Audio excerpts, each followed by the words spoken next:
2021년 4월 4일까지 유럽에서 약 3,400만 명에게 아스트라제네카 백신이 투여됐고 169케이스의 뇌정맥 혈전증과 53케이스의 내장정맥 혈전증이 보고됐습니다. 4월 7일 유럽에서는 혈전증이 매우 드문 가능성이긴 하지만 백신에 의해 발생했음을 인정했는데요. 그런데 여전히 백신에 의한 이점이 백신의 위험성보다는 크다는 이유로 백신 투여는 여전히 권고되고 있습니다. 국내에서도 같은 이유로 백신 투여가 권고되고 있고요. 단 30세 미만은 이점이 크지 않아 접종 대상에서 제외했습니다. 저희 비욘드 닥터에서도 지난 영상에서 백신 투여의 이점이 위험성보다 훨씬 크니까 접종을 하는 것이 더 합리적인 선택이라고 말씀드렸습니다. 그런데 그것은 백신에 의해 발생된 치명적인 부작용이 없다는 전제하에 말씀을 드린 것이었고요. 치명적 부작용의 가능성이 낮더라도 입증이 되었다면 아스트라제네카 백신은 일단 보류되어야 합니다. 그 이유를 말씀드리겠습니다. 치명적 부작용이 발생할 가능성이 공식적으로 인정된 현 시점에서는 백신 투여의 이점이 백신의 위험성보다 크다는 말 자체가 이 상황과는 어울리지 않는 말입니다. 왜냐하면 백신의 위험성에는 이제 사망의 가능성도 포함되었기 때문이죠. 그런데 그 가능성을 확인했음에도 불구하고 이 상황에서 이점이 위험성보다 크다라고 말을 한다면 그것은 트롤리의 딜레마 상황에서 기차를 이쪽으로 보내는 것이 옳은 선택이다라고 단정짓는 것과 다를 바가 없게 됩니다. 전체의 입장에선 소수보다 다수가 살 수 있는 선택이 결국엔 이점이 위험성보다 크다고 생각하는 방식의 결정이기 때문이죠. 백신 접종의 대상을 사람이 아닌 하나의 집단으로서만 본다면, 즉 전체의 입장으로만 바라보게 된다면 치명적 부작용이 존재하더라도 빈도는 낮으니까, 다시 말해 다수에게는 별 문제가 없을 테고 극소수만이 희생을 할 테니까 전체 입장에서만 본다면 이점이 위험성보다 크다라는 방식으로 생각할 수 있습니다. 그러나 백신 접종의 대상을 집단이 아닌 한 명 한 명의 사람으로서 바라보게 된다면, 그리고 그 한 명이 나의 가족이라면 결정의 기준을 보다 이점이 큰 쪽이 아니라 보다 위험성이 낮은 쪽으로 생각할 수밖에 없게 됩니다. 같은 치료를 받더라도 지방의 작은 병원보다는 서울에 있는 큰 대학병원에서 받고 싶어하는 마음과 같다고 할까요?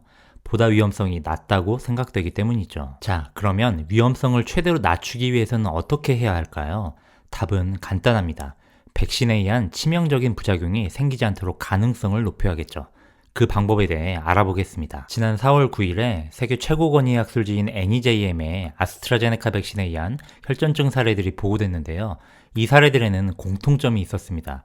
이것을 이해하기 위해서는 일단 헤파린 유도 혈소판 감소증이라는 질환에 대해 먼저 아셔야 해요. 헤파린은 피딱지인 혈전이 생성되지 않게, 피가 응고되지 않게 해주는 대표적인 항응고제 약물이에요. 혈전이 생긴 환자에게 주로 투여가 되죠. 헤파린 유도 혈소판 감소증은 헤파린을 투여하다가 헤파린에 대한 항체가 생성되면서 이 항체가 헤파린에 달라붙어 헤파린의 기능을 제대로 하지 못하게 하는 질환입니다. 좀 더 자세히 설명드리면, 헤파린이 혈액 내로 들어오면 우리 몸에 PF4라는 물질이 달려들어서 헤파린과 합체가 돼요. 우리 몸은 이 합체물을 적으로 인식하고 항체를 만들고, 이 항체도 합체물에 달려들게 됩니다. 그렇게 헤파린과 PF4 그리고 항체가 하나로 합쳐진 이 녀석이 혈소판을 자극하게 되고, 혈소판은 혈전을 형성하게 되죠. 이 합체물들이 혈액 내의 혈소판들을 다 자극해서 혈전을 형성하게 되니까 혈액 내의 혈소판은 줄어들면서 혈전은 많아지게 돼요. 그래서 헤파린 유도 혈소판 감소증이라는 이름이 붙여진 것이고, 혈전은 점점 많아지는 것이 이 병의 특징입니다. 그러면 이 병이 아스트라제네카 백신과 무슨 상관이 있느냐?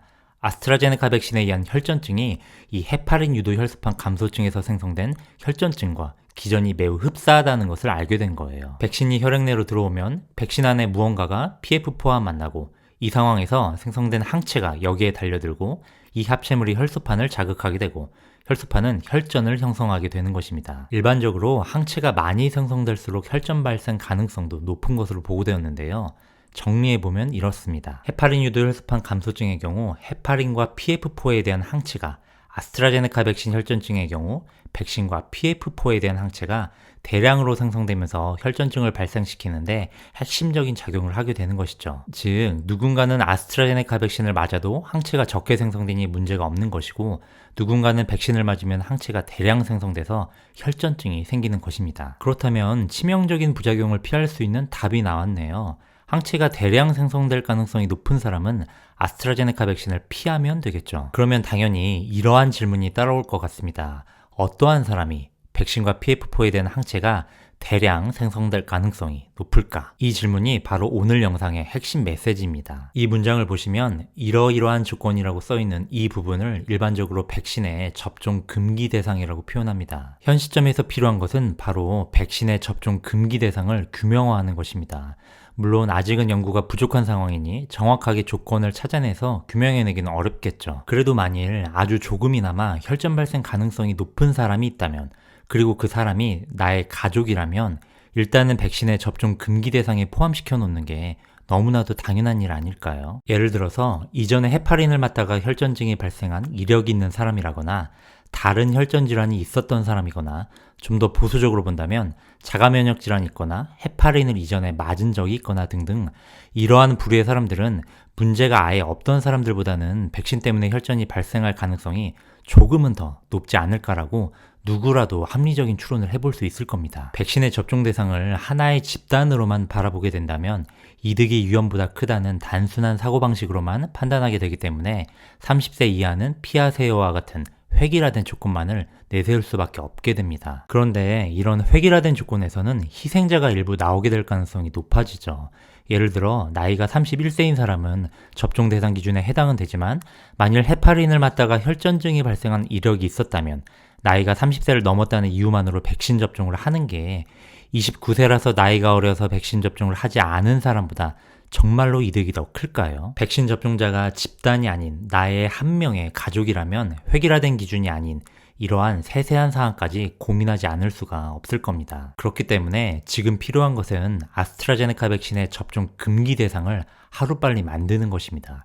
그게 완성되기 전까지는 접종을 보류해야겠죠. 만일 끝내 접종 금기 대상이 만들어지지 않는다면 최대한 조심하게 지내면서 기다리다가 다른 회사의 제품을 접종하는 것이 적어도 내 가족에게는 맞는 선택인 것 같습니다. 접종 대상을 나의 가족이라 생각한다면 이것이 좀 더 합리적인 결정 아닐까요? 그 이유는 딱 한 가지입니다. 현 시점에서 아스트라제네카 백신에 의한 혈전 가능성이 입증되었기 때문입니다.